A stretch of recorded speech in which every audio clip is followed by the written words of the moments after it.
today at 4. Ever wonder how guards handle jail disturbances? We get a bird's eye view.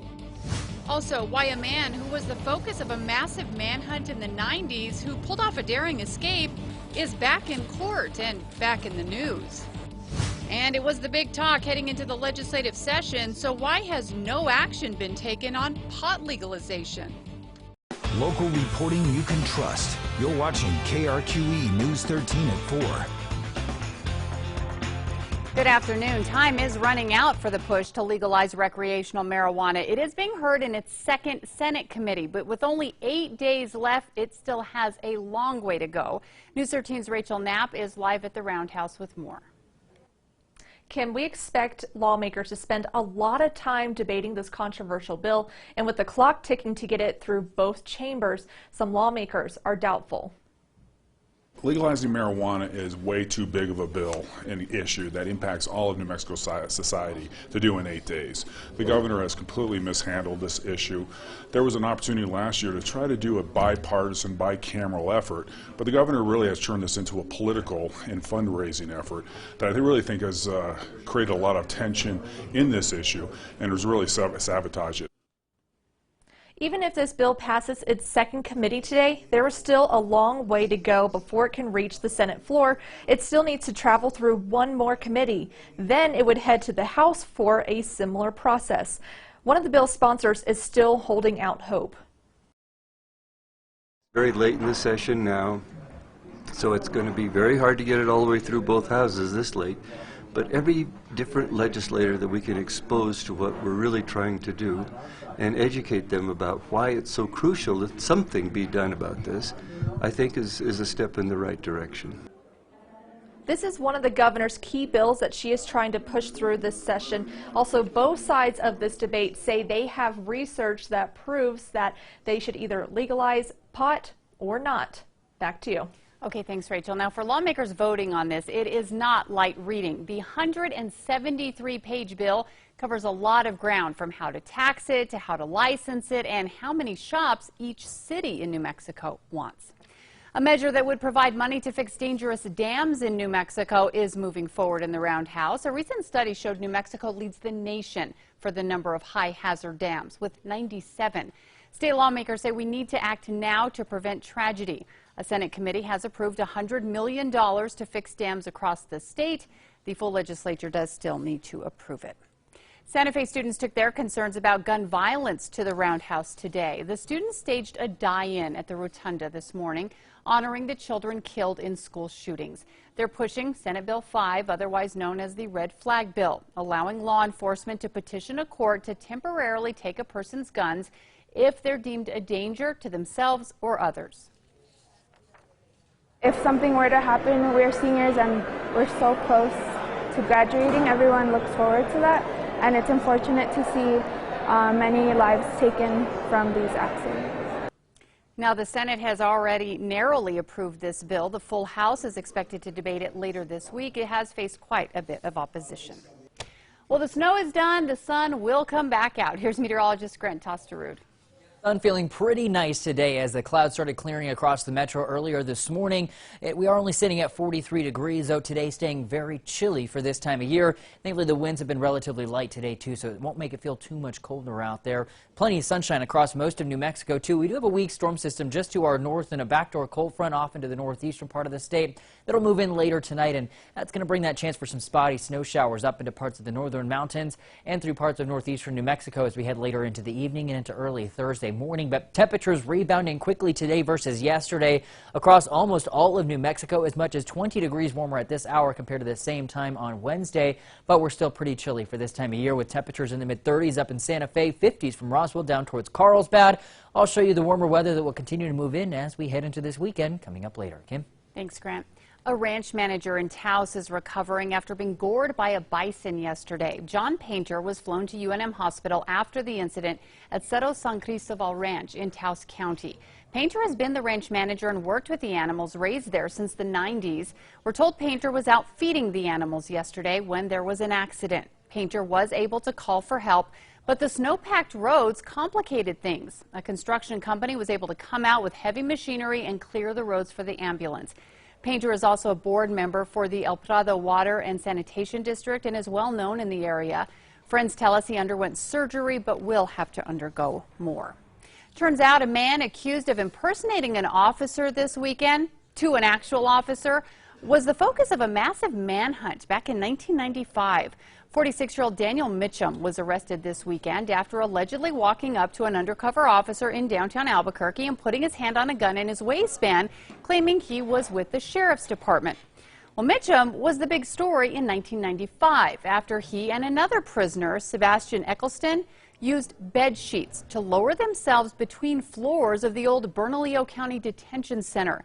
They then broke into a cabinet, found a blowtorch and a hacksaw, and used it to break out. They then jumped out of the detention center to the street below. They were caught 16 hours later. Mitchum was in lockup for killing a Belen school employee during a carjacking. He was sentenced to 36 years in prison, released in 2013. He has had a clean record until his arrest this weekend. Still, prosecutors argued today to have him held until trial, but Judge Cristina Jaramillo denied that request. Here's a plan that takes the idea of a citizen's arrest to another level. An understaffed New Mexico Police Department is hoping armed civilians can help fill in the gaps. Here's News 13's Francesca Washington. At Radar's barber shop in downtown Belen, there's lots of people that think could be good candidates for it. Patrons are hopeful their community is about to get safer. It's still going to make a change, guaranteed. This comes after Belen Police Chief James Harris announced on Facebook he's hoping to restart the department's Reserve Officer program. That was our primary goal, was to get our manpower back up. The reserve force is made up of civilian volunteers working side by side with officers. They would have to have use of force training, defensive tactics trainings, and firearms training. Keeping officers has been a long-time struggle for the department. Last November, state police had to step in to pick up the slack. When you have a small department such as Belen, being short 5 officers is pretty significant. Some locals feel an armed volunteer unit is only a temporary solution. I really believe that we need more officers, but in the meanwhile, if we wouldn't depend on it all the time, I think it's good that more people get involved. Chief Harris believes it could lead to a fully staffed department. If we get more people that apply for those positions can move into full-time positions as well. So it's a recruiting tool that is outstanding for us. Now, not just anyone can sign up for the program. You have to be at least 21 years old and go through an extensive background check. Francesca Washington, KRQE News 13. The department ended its last program back in 2007. Right now, they have 16 officers with 8 open positions. With the New Hampshire primary in the rearview mirror, attention in the Democratic race for president now turns to Nevada and South Carolina. Senator Bernie Sanders won the most votes last night, making him the new frontrunner for the nomination. Pete Buttigieg finished a close second. Elizabeth Warren, Joe Biden, they did not fare well last night, but they stressed the process is a long one. Campaign is built for the long haul. It ain't over, man. We're just getting started. Also, 3 more candidates ended their runs last night. A new report gives most supermarkets a failing grade for how it informs customers about recalled food. What you need to know. Also, the big sewer problem one city is facing and what's behind it. And see how New Mexico students put their skills to work in the snow. Then coming up later on News 13 at 5:30, he could have gotten away with it. Watch as an accused drunk driver goes right to police.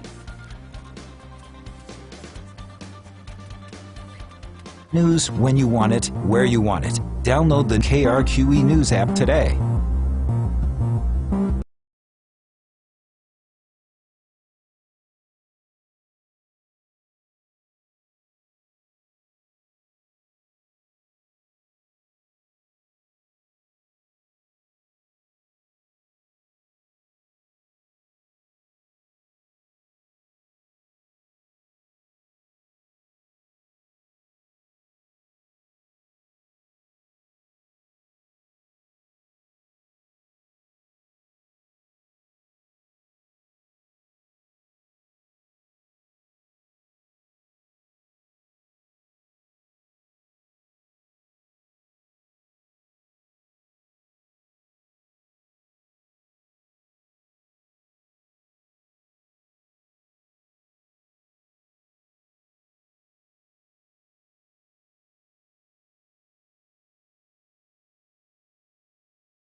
Let's check your traffic. Here's Steve Trella. Well, we're taking a look at the metro freeways, and right now we've got some slow spots. I-40 westbound is slow from Carlisle over to 12th Street. 25 northbound, Gibson up through Martin Luther King Jr. is slow, as is 25 southbound. San Antonio through Montgomery is running slow. Alameda from 4th Street over to Coors Boulevard running slow, and more slowing on Paseo westbound between Jefferson and Rio Grande Boulevard. Not seeing any accidents or incidents on the freeways or the surface streets. I'm Steve Trella, KRQE News 13 Traffic. The CDC says about 48 million Americans get a foodborne illness every year. Now a new report is urging grocery stores to do more to warn customers about recalled products. Elise Preston reports. In 2018, more than 6 million pounds of ground beef were recalled over fears it could be contaminated with salmonella. But months later, people were still getting sick. They apparently had frozen the meat and later ate it, never knowing about the recall. 25% of people who developed illnesses from the contaminated beef got sick after the recall occurred. The FDA and USDA post recalls and depend on the media to get the word out, but it doesn't reach everyone. Now, the consumer advocacy group USPIRG is calling on grocery stores to help. Using supermarkets to warn the public about these dangerous foodborne illnesses would help seriously protect public health and make sure people don't end up in the hospital or worse. Adam Garber worked on the report that graded 26 major grocery stores on how the public is alerted of potentially dangerous food that was previously sold. Only 4, Harris Teeter, Kroger, Smith's, and Target, received a passing grade. 22 others failed. USPIRG says more stores should use contact info from their loyalty programs to warn customers by email or phone about recalls. Currently, about 58% of supermarkets do.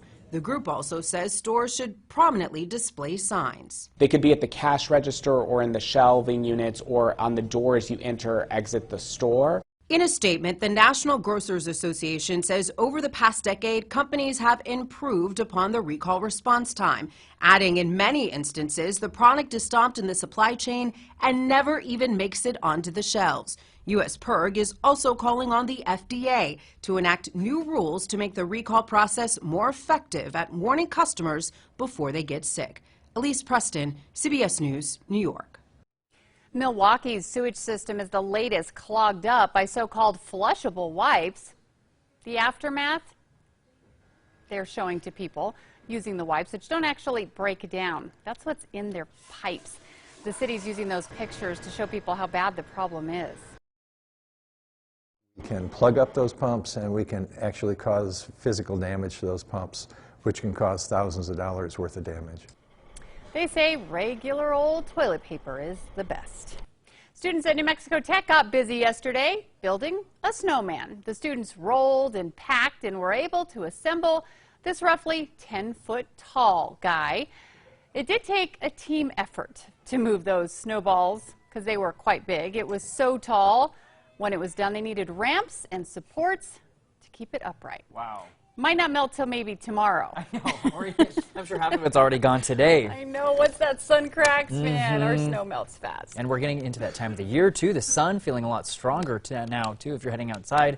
But we have a lot more sunshine. Many of the areas of the state still dealing with some snow that was still on the ground from yesterday. Here's a look at some of the snowfall totals we've seen in the last 48 hours across parts of the state. Even down towards I-10 saw a couple inches of snow. Deming saw as much as 2 to 4 inches, with as much as 2.5 around Las Cruces. TRC seeing as much as 6.5 inches of snow. And even there in Socorro, anywhere from 2 inches to over 4.5 inches of snow was recorded across that area. A little bit down to southeastern part of the state. So about 1 inch to 2 inches across the Texas border, heading a little bit more farther into the state, with Vaughn seeing up to 4.5 inches. Roswell seeing anywhere from 1 inch to 3. A little bit farther north, we saw some heavier amounts too. From Raton, we only saw about 1 inch though, 4 inches in Tucumcari. Angel Fire picked up 9 inches of snow. Las Vegas, half a foot. The heaviest amounts of snow with this storm system though fell into the East Mountains area, where many locations across the East Mountains saw up to a foot of snow, including Mountain Air to Harris saw over a foot. Edgewood saw anywhere from 8 to 11 11 inches. Moriarty, 7 inches. But here in the metro, that snow hole proved to keep us lack of any snow. Rio Rancho picked up some of the heavier amounts here around the metro, picking up 2 to 4 inches. But officially, the airport only picked up a trace to about 4/10 of an inch of snow. Heavier amounts, too, across parts of the northern mountains. Santa Fe, close to half a foot. Lesser amounts up in Chama. And around the Continental Divide, we also saw anywhere from about 1 to 3 inches of snow in the last 48 hours. But things have really cleared out. Sunshine has returned. Temperatures in the mid-40s here in the metro, but with that sun, it does feel a little bit warmer. Still well below average for this time of year, though. Mid-30s right now up in Santa Fe. 50s down to the southeast in Roswell and Carlsbad, areas that had snow yesterday, too. Right now, we're just watching some light snow making its way across parts of the northern mountains and into northeastern New Mexico. It's this very weak scraper system that's making its way north of the state, bringing that chance for snow across that area as we head into the rest of the evening and overnight, just bringing a dusting of snow possible across parts of northeastern New Mexico down towards I-40. 2 to 4 inches of snow possible across some of the higher terrain of the northern mountains. That will quickly start to clear out of here, though, by Thursday afternoon. And we'll see more sunshine move in, too, as things will be quieting down the rest of this week. There is a winter weather advisory, though, in effect across far northern parts of the northern mountains and Sangre de Cristo Mountains. Also, for the Raton Pass area, it goes into effect at 5 o'clock this evening through early Thursday morning, as we could see a couple inches of snow accumulation across that area. But things will be drying out and warming up still as we head into the weekend, as this ridge of high pressure will build in. Many of us seeing our warmest temperatures in the last week, coming on both Saturday and Sunday, right in time for your weekend plans. Plenty of sunshine again across southern Colorado tomorrow as temperatures climb close to 50 degrees on Saturday. We'll be watching a cool down early next week that will bring another chance for rain and snow across parts of the northern mountains and again even into northeastern New Mexico Monday and Tuesday. But soak up all the sunshine the next few days and the warmer weather as we head into this weekend. Highs in Las Cruces returning to the 60s too on Sunday and Monday. We will see a bit of a cool down though as we head into the middle of next week across parts of southern New Mexico down to the southeast. Highs pushing back into the 50s in Roswell by Friday. 70s return on Sunday, and again we'll be watching a cool down or a strong cool down with chance for rain and snow as we head into the middle of next week. Still about a week out. We'll be keeping an eye on that forecast. Meanwhile, just enjoy all the sunshine we'll see this weekend as temperatures warm close to or above average for many of us across the state.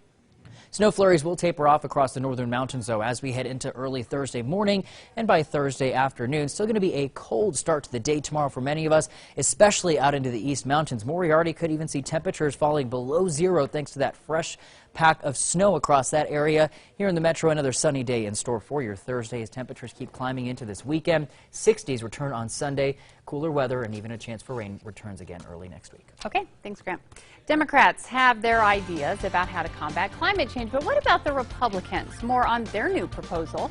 Then first at 4:30, parents up in arms saying their school district is shaming kids in what they're serving some and not others for lunch, the change they want. Plus, police in one town telling the public to look out for fake cops. At 4:32, the concerning discovery during a traffic stop. And it's still a big hit for the Albuquerque Museum. Just how many visitors the Jim Henson exhibit is bringing in, and the connection to New Mexico that Sesame Street has that you may not know about at 4:36.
Voters seem to be paying close attention to climate change this election year.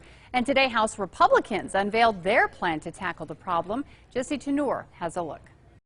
We saw California burning. You've heard it from the Democratic debates. This is, of course, a national crisis. From protests. You have not seen the last of us. Even from the State of the Union address. To plant new trees in America and all around the world. Talk of climate change. Wednesday, House Republicans introduced a bill package to address it.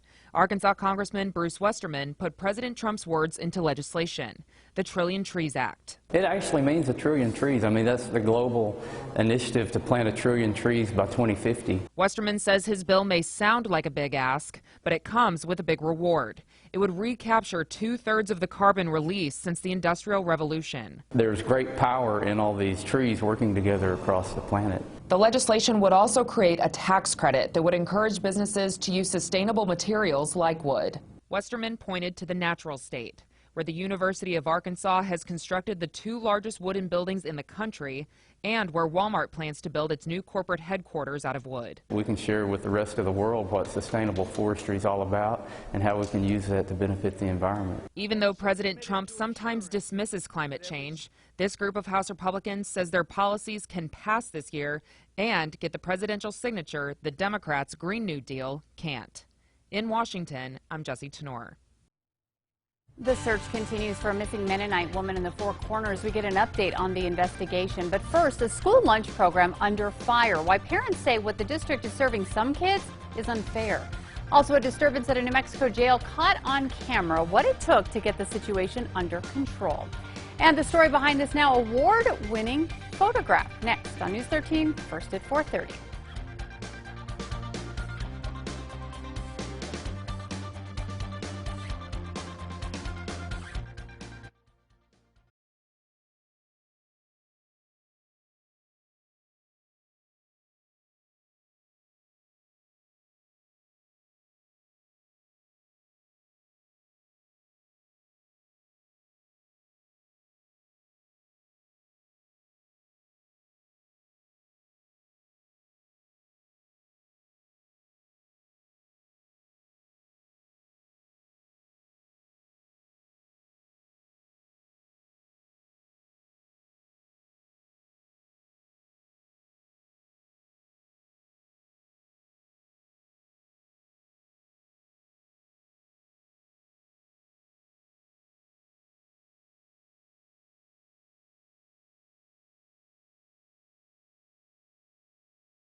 Yeah, I'm tiny desk, right? That's what JR told me.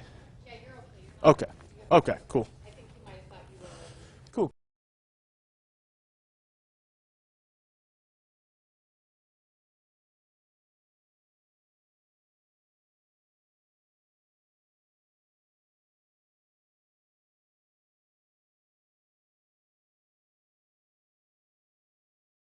Local reporting you can trust. You're watching KRQE News 13 at 4.